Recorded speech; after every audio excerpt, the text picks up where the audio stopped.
En el derecho romano la immunitas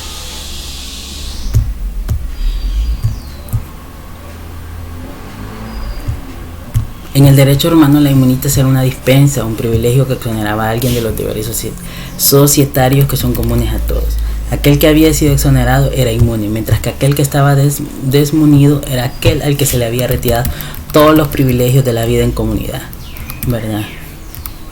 Entonces, vemos que la mayoría de autores contemporáneos, ¿verdad?, basados siempre en este concepto central de biopolítica de Michel Foucault, siempre dicen de que la biopolítica tiene un carácter inmunológico, ¿verdad? Pues supone, ¿verdad?, y define, ¿verdad?, a la comunidad, ¿verdad?, estableciéndola a partir de una jerarquía entre aquellos cuerpos que se encuentran exentos de tributos, ¿verdad?, que son considerados inmunes, ¿verdad?, y que eso es lo que se quiere lograr principalmente con la vacuna, ¿verdad?, esa inmunidad. El problema es que siempre está de por medio la cuestión esa de quiénes van a ser inmunizados primero, ¿verdad?, de qué ciudadanos pueden ser considerados, ¿verdad?, dentro de la categoría de ciudadanos privilegiados, ¿verdad?, para ser vacunados primero y quiénes no, y por qué factores, ¿verdad?, van a ser priorizados por sobre otros. Entonces esta es la polémica, ¿verdad?, en torno a eso. Y aquellos que la comunidad percibe como potencialmente peligrosos, es decir, los de Muni, ¿verdad?, es decir, todo el mundo que no ha sido vacunado actualmente, ¿verdad?, y que es la mayoría de la población, ¿verdad?, porque solo un muy bajo porcentaje de la población ha tenido acceso a la vacuna, ¿verdad?, o lo tendrá, ¿verdad?, en meses, porque no se sabe cuándo empiece, ¿verdad?, una vacunación masiva, porque solo una vacunación masiva solo se plantea a partir de marzo, ¿verdad? Entonces es un riesgo para la humanidad, ¿verdad? Y esa es la gran paradoja, ¿verdad?, que yo encuentro en la biopolítica, ¿verdad?, y en este concepto central de Foucault, ¿verdad?, que todo acto de protección implica una definición, ¿verdad?, inmunitaria de la comunidad, según la cual ésta se dará a sí misma la autoridad de sacrificar otras vidas en beneficio de una idea de su propia soberanía, ¿verdad?, de la soberanía del cuerpo, ¿verdad?, que tiene que ver también porque al hablar, ¿verdad?, al entablar una conversación de soberanías, también tiene que ver con la soberanía del cuerpo, ¿verdad? Y esto también tiene que ver con la cuestión del tema de la eutanasia, ¿verdad?, que en muchos países están ampliamente discutida, de que si debe ser permitido, ¿verdad?, y si la persona tiene en su poder, ¿verdad?, de decidir sobre su cuerpo y de decidir pues cuándo morir, ¿verdad?, y las razones, ¿verdad?, por las cuales morir también, ¿verdad?, que pueden ser enfermedades terminales, que pueden ser padecimientos congénitos muy graves, ¿verdad?, etcétera. Entonces sacrificar otras vidas en beneficio de una idea de su propia soberanía, ¿verdad? En Estados Unidos, por ejemplo, por lo menos en la administración de Trump se prohibió, ¿verdad?, en algunos estados que las ambulancias, ¿verdad?, o servicios públicos, ¿verdad?, de salud, ¿verdad?, que prestan salud, digo públicos entre comillas porque el sistema de salud de los Estados Unidos es un sistema muy caro, ¿verdad?, que requiere seguros médicos, ¿verdad?, que la mayoría de la población no pueden pagar, ¿verdad? Entonces en realidad siempre es como que privado, ¿verdad?, todo es caro, entonces todo es cobrado, ¿verdad? Sin embargo, ¿verdad?, se prohibió que las ambulancias, ¿verdad?, transportaran a pacientes, ¿verdad?, que eran considerados como pacientes de alto riesgo y que ya no tienen ninguna esperanza de recuperación, que estos puedan ser transportados, ¿verdad?, hacia centros médicos, ¿verdad?, para ser atendidos. Entonces vemos que también ahí entra, ¿verdad?, claramente ahí está eso, ¿verdad?, sacrificar la vida de unos, ¿verdad?, en detrimento de la vida de otros, ¿verdad?, o en detrimento de la soberanía de unos por sobre la soberanía de otros. Y ahí entra de nuevo el tema, ¿verdad?, el tema ese de si hay vidas que valen más o hay vidas que valen menos, ¿verdad? Esto me trae a la mente también un tema muy muy, muy importante que trata Bauman, ¿verdad?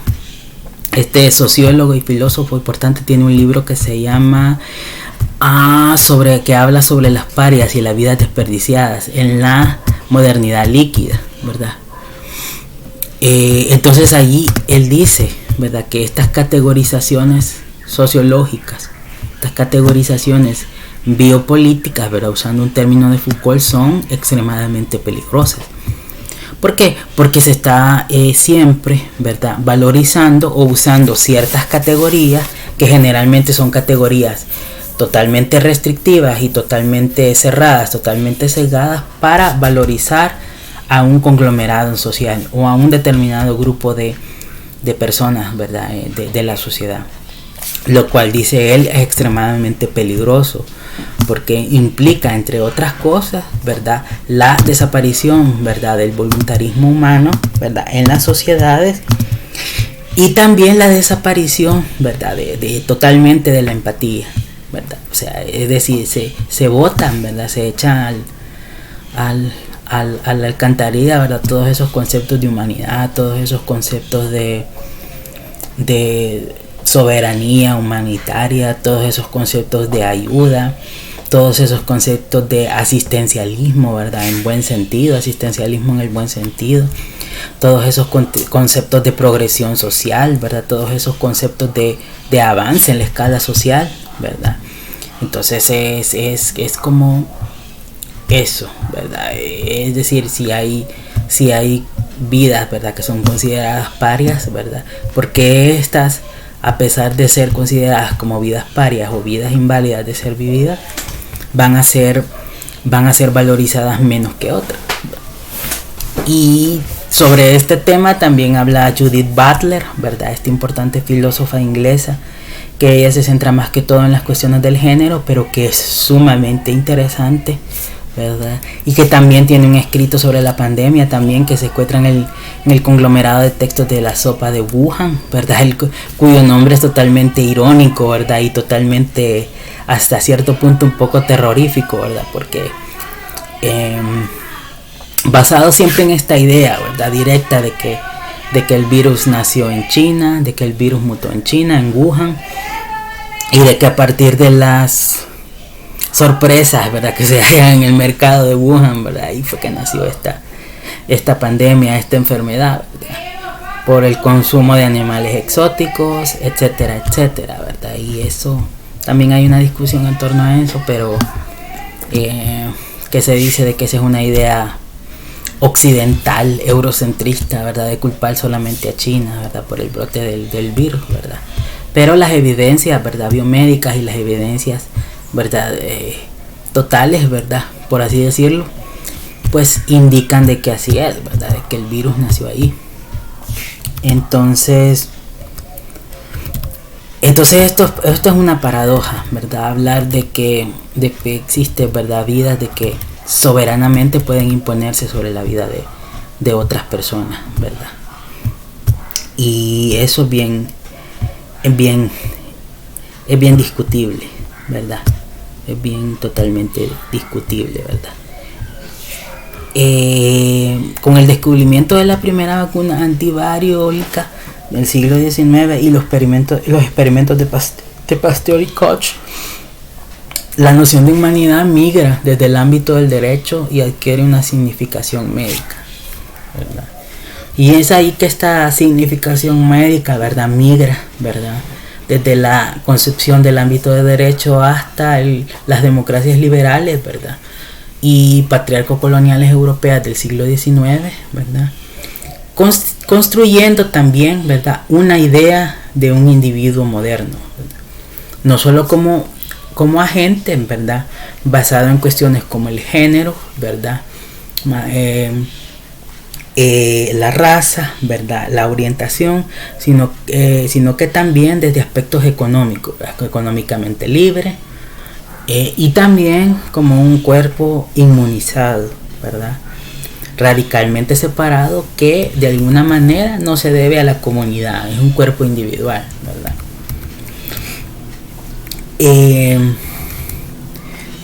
Y siempre, ¿verdad?, viene esa cuestión de de la subversión, ¿verdad? De los valores, donde se jerarquiza siempre a la población, ¿verdad? Esta población. Esta comprensión también, por ejemplo, podemos decir que se radicaliza, ¿verdad? En el nazismo, ¿verdad? Se radicaliza en el nazismo, ¿verdad? En detrimento, la matanza, ¿verdad? De personas, de un grupo de personas, de una determinada raza, en detrimento, ¿verdad? De la construcción de otra llamada raza superior, ¿verdad? Destruida también por estas ideas de la vida política. Y esto, ¿verdad? Ha pervivido en la Europa, ¿verdad? Pues vemos que cada vez más se legitimizan estas políticas, ¿verdad? No solamente neoliberales, sino que también extremadamente globalistas, ¿verdad? Y geopolíticas, donde, ¿verdad? Se gestiona que estas minorías racializadas, ¿verdad? Y estas poblaciones migrantes sean siempre mermadas de sus derechos y sean siempre discriminadas, ¿verdad? Actualmente, pues en el 2021 los ataques raciales continúan a la orden del día, ¿verdad? En toda Europa, incluso en América Latina, en Estados Unidos, continúan, ¿verdad? Los ataques contra las así llamadas minorías raciales, ¿verdad? Que es también un término demasiado peyorativo y eurocentrista, ¿verdad? Al utilizarse, ¿verdad? Porque realmente es un término, ¿verdad? Que ha sido impuesto a partir de esta idea, ¿verdad? De este control biopolítico, ¿verdad? De los grupos. Es esta comprensión inmunológica la que ha forjado la Comunidad Económica Europea, ¿verdad? En los últimos años, ¿verdad? Y analizando, ¿verdad? También la relación entre la inmunidad y política en la cultura americana durante la crisis de, por ejemplo, de otras pandemias, ¿verdad? Que ha tenido la humanidad, ¿verdad? Y también la del polio y el VIH, ¿verdad? Entonces la humanidad, ¿verdad? Dice una antropóloga llamada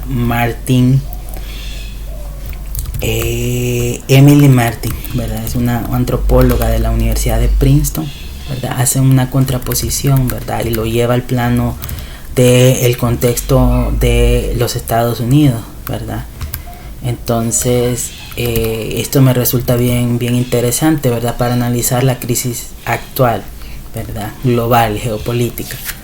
Y dice ella, ¿verdad? Que la inmunidad corporal, tal como se conoce, no es solo un mero hecho biológico, independiente de las variables culturales y políticas en las que nos vemos inmersos, sino que más bien, ¿verdad? Esta se construye de manera colectiva a través de criterios sociales y políticos que producen alternativamente soberanía o exclusión, protección o estima, vida o muerte, ¿verdad? Dependiendo de cómo el Estado lo ponga en marcha. Así van a ser sus consecuencias, ¿verdad? Si se usan los criterios sociales y políticos adecuados, ¿verdad? No va a surgir exclusión. Si se usan los criterios sociales y políticos adecuados, no va a haber estigma ni discriminación, ¿verdad? Y muy posiblemente, si se usan los criterios sociales y políticos adecuados, tampoco va a existir ese límite, ¿verdad? Tan delgado, ese límite tan polémico, ese límite tan fino entre la vida y la muerte, ¿verdad? Entre el llevarme a un hospital para salvarme la vida o el dejarme que me muera, ¿verdad? En la calle, en mi casa, donde sea, ¿verdad? Donde sea. Entonces todos esos criterios, ¿verdad? Dice esta antropóloga, deben ser analizados bien, como dice Foucault, ¿verdad? Como traspasado de un poder externo biopolítico a la integridad de la corporalidad, ¿verdad? Y del cuerpo y la individualidad del hombre, ¿verdad? Como tal, a para verse más a partir de criterios sociales y políticos que vayan en beneficio y en defensa de estas minorías, ¿verdad? Minorías, ¿verdad? Digo entre comillas porque realmente no son tan minorías, ¿verdad? Se usa ese término, pero creo que ese término es extremadamente reductivo, ¿verdad? Y discriminador, ¿verdad? También es estigmatizador, también en muchos sentidos, ¿verdad? Porque no se puede hablar, por ejemplo, de minorías, ¿verdad? Raciales, a los grupos de migrantes latinos en Estados Unidos, ¿verdad? Cuando en realidad son una mayoría y son un motor muy importante de este país, de esta nación, ¿verdad? Y de todo lo que se construye, ¿verdad? Eso es totalmente innegable, ¿verdad? Entonces no se puede hablar meramente de una minoría racial, ¿verdad? Entonces deben de quitarse esos criterios, ¿verdad? Para no solamente construir una inmunidad más humana, ¿verdad? Y una inmunidad aceptada, ¿verdad? Globalmente de las agendas, ¿verdad? Políticas de los estados, ¿verdad? Si pensamos en la historia, ¿verdad? De algunas de las epidemias mundiales de los últimos siglos bajo el prisma que nos ofrece Foucault, ¿verdad? Y Emily Martin, ¿verdad? Podríamos decir, ¿verdad?, que cómo tu comunidad construye su soberanía política, y te diré qué formas tomarán tus epidemias y cómo las afrontarán, ¿verdad? Esa es una de las conclusiones. Claro, aquí en este texto yo hago un parafraseo, ¿verdad?, de un texto que se encuentra en esta sopa de Wuhan, ¿verdad?, de ellos, de estos autores, y este texto de Paul Preciado, ¿verdad?, donde habla justamente sobre la pandemia y su abordaje epidémico, ¿verdad? Entonces dice ella, a partir de este análisis, ¿verdad?, de estos autores, podemos decir que llegar a la conclusión de que la manera, ¿verdad?, como en las comunidades, ¿verdad?, o las sociedades globales, ¿verdad?, construyen la soberanía política, esa es la manera que va a determinar, ¿verdad?, la manera en que van a afrontar las epidemias, ¿verdad?, de una manera con enfoque de humanidad, ¿verdad?, con enfoque tomando en cuenta todas las formas de vida, ¿verdad?, sin excluir, sin estigmatizar y sin poner a nadie, ¿verdad?, entre esos límites, ¿verdad?, entre escoger entre la vida y la muerte. Y la alternativa esa, ¿verdad?, de hacer que la inmunidad sea un privilegio para unos cuantos, ¿verdad?, racializados y destinados a eso en base a determinados criterios discriminativos, ¿verdad? Entonces, las distintas epidemias materializan en el ámbito del cuerpo individual las obsesiones que dominan la gestión política de la vida y de la muerte de las poblaciones en un periodo determinado.